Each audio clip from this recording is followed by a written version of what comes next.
Hello everyone, and welcome to the History of Byzantium. Episode 171, The Eastern Frontier. Last time we were in Armenia talking about Basil II's acquisitions and the true nature of the Roman presence there. Though Byzantine troops garrisoned key forts and passes, daily life continued much as it had before. Let's just roll straight on to the rest of the Eastern Front, as several of the issues we touched on in the mountains are relevant there too. Some listeners have been surprised by the nature of the Roman conquests, specifically the absence of attempts to instill Romanness in the newly acquired territory. And I think there are some misconceptions floating about. Remember that there just weren't enough Romans around to make that kind of impact on a new territory. In both East and West, lots of land had been abandoned during centuries of raiding, and now that peace had come, new Roman families could cultivate local land. They didn't need to migrate to find space. Up in Armenia, well, the place was full of Armenians. It would have been madness for the Byzantines to walk in and start making demands for cultural or significant political change. And there's an implication in listeners' comments that the Romans of old would have conquered in a different way, that they would have insisted on spreading Romanness to foreign lands. But I don't think that was the case at all. The genius of Roman rule was to allow incorporated peoples to maintain their local customs, so long as they paid taxes and acknowledged the authority of the emperors. It was only over time that local elites realized the benefits of demonstrating their Romanness in order to gain promotion. The Byzantines were simply continuing in that tradition. When they captured new territory, they asked the locals to run it for them. They would send a military governor to oversee things, but the day-to-day operations were in the hands of local, non-Roman people. We talked last time about the large Armenian populations that dominated the eastern borderlands. Cities like Theodosiopolis and Melitene were, after all, in the Armenian mountains. It was no surprise that the majority of new colonists were Armenians. Constantinople therefore governed these cities through existing practices. Rather than attempt to impose land registries and thematic obligations, they simply enforced the norms of local society. As with the rest of Armenia, they expected to receive a certain amount of tax from local trade and farming, and the governor could step in to arbitrate complex legal matters. But any issues below that level were left to citizens to organize for themselves. I mentioned in a previous episode that after capturing them, the Byzantines did not repair the walls of Theodosiopolis and Melitene. Initially, one could argue that this was precautionary.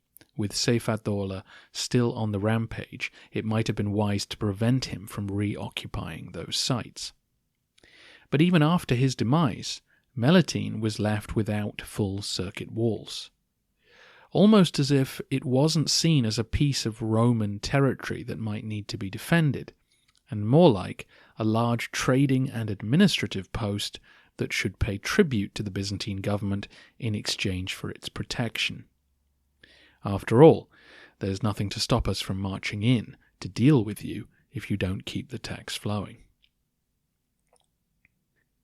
This type of policy probably extended to other border towns throughout the mountains and Cilicia, all peopled by majority non-Roman populations. And this attitude should be familiar to us from our time looking at the administration of conquered Bulgaria. You'll recall that there, Basil left locals in charge of administration and maintained the existing tax arrangements. Over time, Constantinople would try to bring a little more uniformity to the administration of these regions, but only gradually. Several listeners asked about the demographic makeup of the frontier, so here's what we know. In Antioch and the surrounding countryside, you had a mixed population of Arabic-speaking Christians and Muslims. Amongst the Christians there was a mix of Orthodox or Chalcedonians and Monophysites. Rather like in Armenia, the Chalcedonian Christians tended to be favoured by the authorities. The local Muslim population was significant and was not put under any pressure to leave, since they were such a crucial part of the economy. In a seemingly tit-for-tat policy, Constantinople asked the Muslims to pay a head tax for the right to live in the Christian empire. It was hard to argue that this was an unfair imposition, given it was by now a centuries-old obligation for Jews and Christians within the Caliphate. One listener asked for details about how the Byzantines approached the governance of a Muslim population. We don't know a huge amount, but can assume that they treated them much like other minorities under their rule. Disputes between two Muslims would have been dealt with under their own law by their own judges. As long as they paid their taxes, their faith was tolerated. Obviously, public space would now be overtly Christian, and Muslim worship would need to be restricted to the mosques. A Christian Arab from Baghdad travelled through this area in the 1050s and described villages with Christians and Muslims living alongside one another peacefully. At the port city of Laodicea, or Laodicea, as it may be better pronounced, he said that the city's main mosque had been converted into a church, but that the smaller mosques remained in Muslim hands. This suggests that Byzantine policy towards Muslims was very similar to that of the Caliphate towards Christians. Listener MB asked whether the return of Roman rule to northern Syria would be seen as a liberation by local Christians, or whether after so much time the Byzantines would be seen as more foreign than the Arabs. It's a great question, and I suspect the truth was closer to the latter, with some variation depending on your perspective. I think the Romans would have seemed quite foreign to many. Arabic had long become the language of everyday life, including Christian theological discussion, and with it would have come cultural norms from the Caliphate. 400 years later, I think it's safe to say that local people would have felt culturally much closer to their Muslim neighbours than the Greek speakers from the West. Politically, too, plenty of Christians would have been anxious about the return of Roman rule. The Monophysites were wary of the return of Orthodox authorities, and even someone like the Patriarch of Antioch would have lost much of his independence as his church was reabsorbed. However, many saw plenty of benefits in the return of Christian rule. The chance to overturn restrictions on behaviour, dress, and political advancement were, I'm sure, welcome. And as we just mentioned, the chance to turn public spaces into venues for Christian processions would have been quite an emotional moment. But it's difficult to know how restricted Antioch's large Christian population had been before the Byzantines arrived. That change might have appeared more dramatic to those who migrated from other parts of the Caliphate in order to live under the Christian Empire, though not all of those moved out of choice. Some were fleeing persecution. More on that later. So a mixed reaction is the best answer I can give, and this is why wise Roman governors aimed to operate at a distance, allowing local communities to run their own affairs in order to keep disruption to a minimum. As you may recall, it was Nicephorus Phocas who encouraged the Syrian Monophysite patriarch to migrate to Melitene to help repopulate the city. The migration of non-Orthodox Syrian Christians therefore headed in that direction. One scholar estimates that 56 Syrian churches were founded in and around Melitene during this period, fueled in part by the dominance of the trade routes by Christian Arab families. The wealthiest we know of were the Banu Abu Imran family. They were heavily involved in the trade between Mosul and Tikrit, bringing wares from Baghdad up the river to the mountains and cities like Melitene. They therefore sponsored churches and monasteries along this route, encouraging their brethren to invest in the new Roman outposts. It's a big generalization, but one could say that in Syria, Monophysites tended to live in the countryside and the Chalcedonians in the cities. Hence why the latter still dominated affairs at Antioch, and the former could consider moving north towards Melitene. As I mentioned last week, Cilicia was dominated by Armenian immigrants. There was still a large population of Muslims, or former Muslims, but the Armenians enjoyed greater political organization, judging by the emergence of an Armenian kingdom there in the post-Manzikert world. It's hard for us to know the extent of Roman migration into the new territories. Certainly there was some, but not enough to become a majority anywhere significant. One of the few we know about was a magnate called Evstathios Boilas. He died on his estate in Tau in the 1050s, and in his will he comments that none of his new neighbours were Roman or Orthodox. Hopefully this roundup is giving you a better picture of Byzantium's new territories. As Anthony Kaldellis points out, for the first time since Heraclius's day, the Byzantines were actually ruling over lots of non-Roman people again.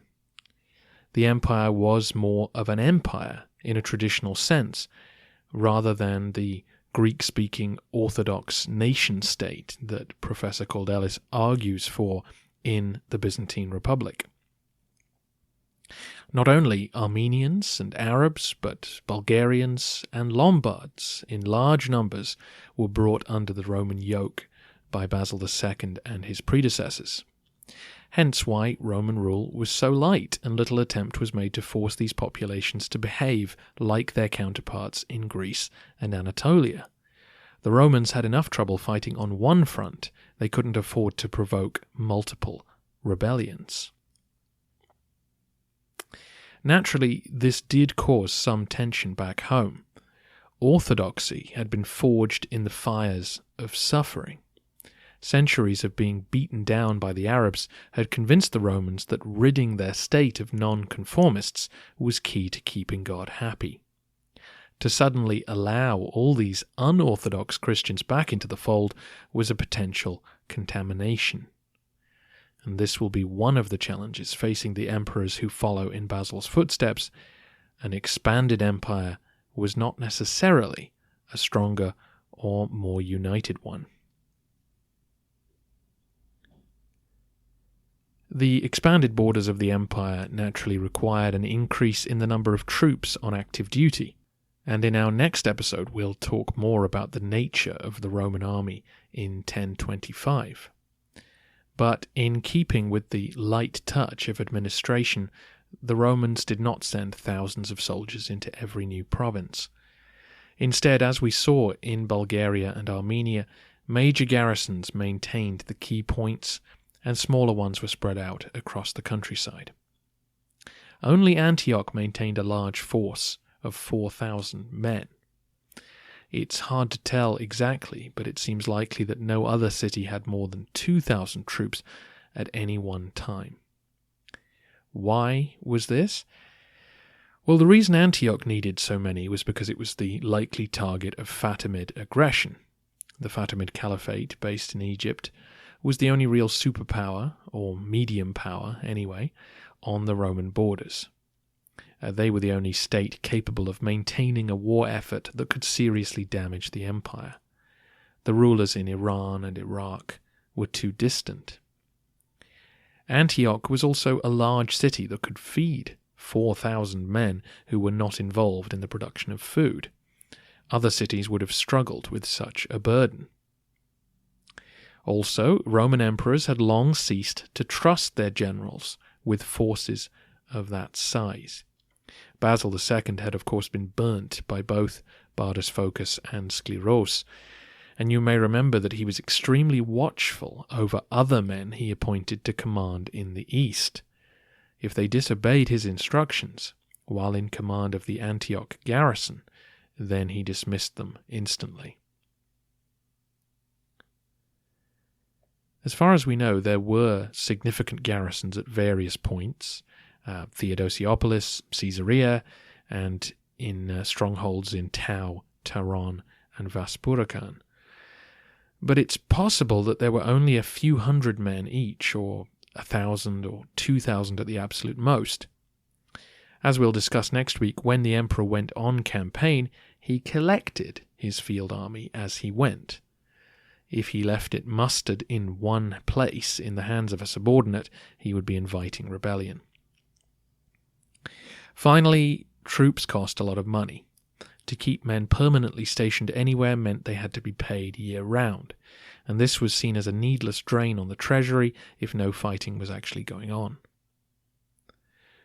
All of this means that keeping the peace in the borderlands involved a lot of local coordination.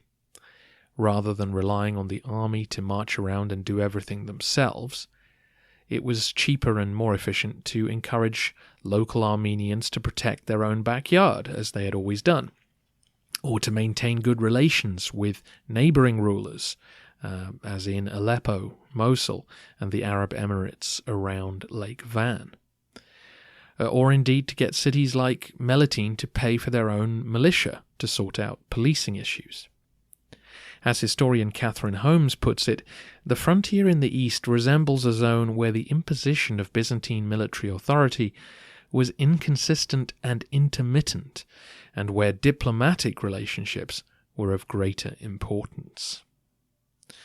I've left a couple of last week's maps up if you want to view the borderlands for yourself and contemplate some of these issues.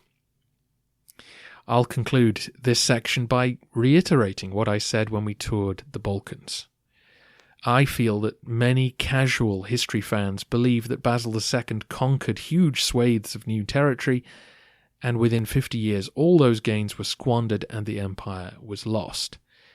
But that isn't an accurate picture. What the Romans did was to remove Arab control of the borderlands and impose their own. But the people there were not Roman, nor were they especially rich. They might one day become both, but in the century or less that Byzantium was in charge of them, they remained a complex polyglot of peoples who needed careful management and cajoling in order to supply the Romans with the recruits and revenues that they were after. They were not a burden on the empire. Romania was stronger for having absorbed the sore spots on its eastern and western borders, but it stretched the capabilities of Constantinople to manage and maintain them. Now, hopefully most of you are nodding along sagely, having lived through this before. We saw Justinian's expansion have decidedly mixed results back in the 6th century. Then I argued that the expansion itself did not lead to ruin, but it made life more complicated for Justinian's successors. And I think we should view the frontiers in 1025 in a similar light. What Basil II left his successors was a wealthy and powerful state, but one which required a hugely dominant and stable emperor to look after it. If ignored or mistreated, the new conquests could cause plenty of trouble for Constantinople.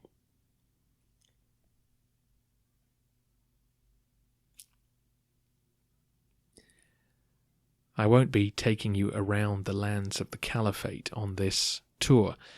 The Arabs will no longer be the major threat to Byzantium, and so we can leave their internal politics to those who want to focus on their story. However, while we're here, I will attempt to answer a couple of listener questions relating to them.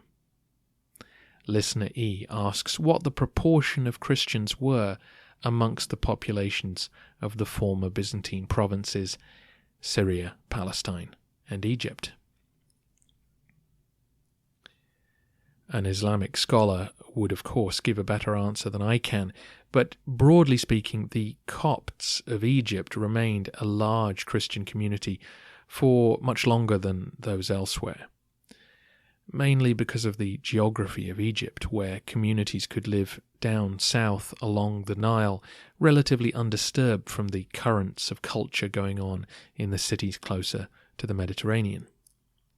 I've seen guesstimates of 40% of the population still being Christian. The Copts seem to have done well under Fatimid rule. The Fatimids were a Shia sect ruling over a Sunni population, so it suited them to employ Jews and Christians to fill a lot of administrative posts.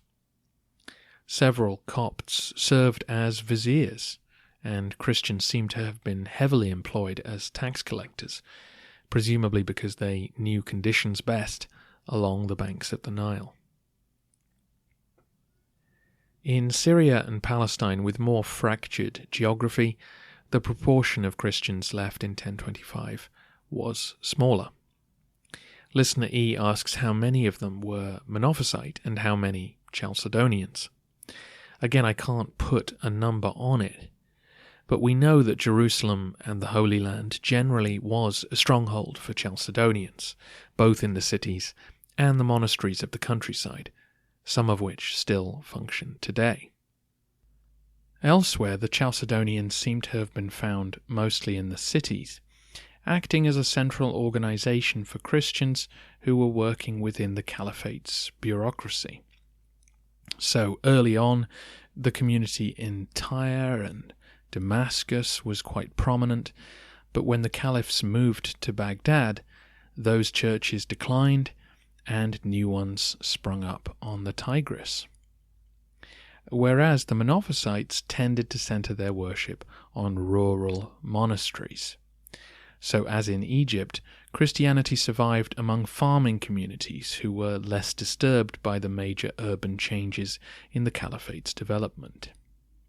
And as we saw earlier, some Arab tribes maintained their Monophysite faith across the centuries, their pastoral lifestyle protecting them from being swept along into the Muslim mainstream.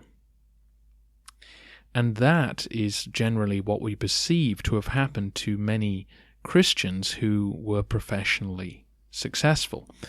We know that Christian administrators and doctors, to name two professions, were prominent in the caliphate, and several high-profile men left behind accounts of their conversion to Islam. These were public recantations of their Christianity, and while some of them may have been genuine spiritual transformations, it's likely that they were also motivated by career advancement. The authorities doubtless put pressure on talented Christians to convert. This demonstrated their loyalty to the regime and smoothed their path into higher administrative positions. The same thing happened in Byzantium, where Arab prisoners of war might convert and start serving in the palace or the provinces. Conversion was necessary to make these appointments palatable to local feeling. Though dozens of Muslim writers mention Christian communities in passing during this period, none seem to discuss them as an important matter of state. This suggests that cities like Antioch, Edessa, and Jerusalem, with large Christian populations, were a rarity. In general, the cities of the Caliphate were dominated by Islam, and no Christian group was large enough to warrant discussion in the political literature of the day. That brings us to listener AK's question, which was whether much writing survives showing the reaction of Muslims to the return of Byzantine rule in the East. The answer is that little seems to have survived, though obviously more would have come had the Romans remained in the area longer. There is one reference I found that I thought you'd enjoy. It comes from the Qasida Sasaniya, a poem which describes the many different types of beggar one found in the lands of the Caliphate. Two in particular draw our attention. One is a man who has learned how to swallow his tongue. He turns up in a village explaining that the Romans cut out his tongue and that he's raising money to fight the infidels. Another also goes for pity, saying that his family has been captured by the Romans and he needs money to ransom them. Both are lying, but their stories draw attention and sympathy from Muslim populations. The reaction within the lands of the Caliphate to Byzantine success is something we haven't really talked about. Generally, scholars find little evidence of persecution of Christians on the part of the authorities during the centuries of caliphal rule. Islam was clearly triumphant. The peoples of the book were therefore unworthy targets for harangues. As long as they accepted their second-class status and paid their taxes, they were left alone. However, the string of Byzantine victories during the 10th and 11th centuries prompted periodic outbursts of hatred towards local Christians. In 923, churches were destroyed at Ramla, Ascalon, and Caesarea in Palestine. The bishop of Ascalon travelled to Baghdad to complain but got no help and retired rather than return. In 940, the great church at Ascalon was destroyed for good. In 966, the governor of Jerusalem began to persecute the local Christians. The Church of the Holy Sepulchre was set on fire and the patriarch killed. In 1002, rioters in Baghdad attacked the local Christians and set a church on fire. And finally, in 1009, Al-Hakim, the Mad Caliph, started a general persecution in Palestine and demolished the Church of the Holy Sepulchre. Now, that last one was unusual. Caliphs have a good record for leaving the church in peace. But it's a pattern that makes for interesting reading because you can sort of see the stages of the Byzantine advance. Theodosiopolis in the 920s, Melitene around 940, Cilicia in the 960s. As news trickled along the roads that the Romans had won a major victory, and as refugees began arriving with tales of woe, anger grew, and these exploded in brief anti-Christian attacks.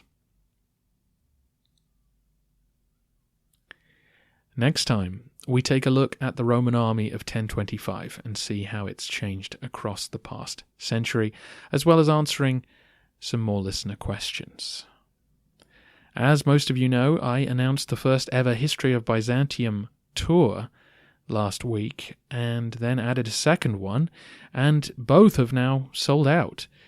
So thank you so much to all of you who responded, and if all goes well, I should be able to offer several more dates in 2020, and that will give you lots of time to prepare. I know that's a long way off, but I am happy to look for dates that are convenient for you.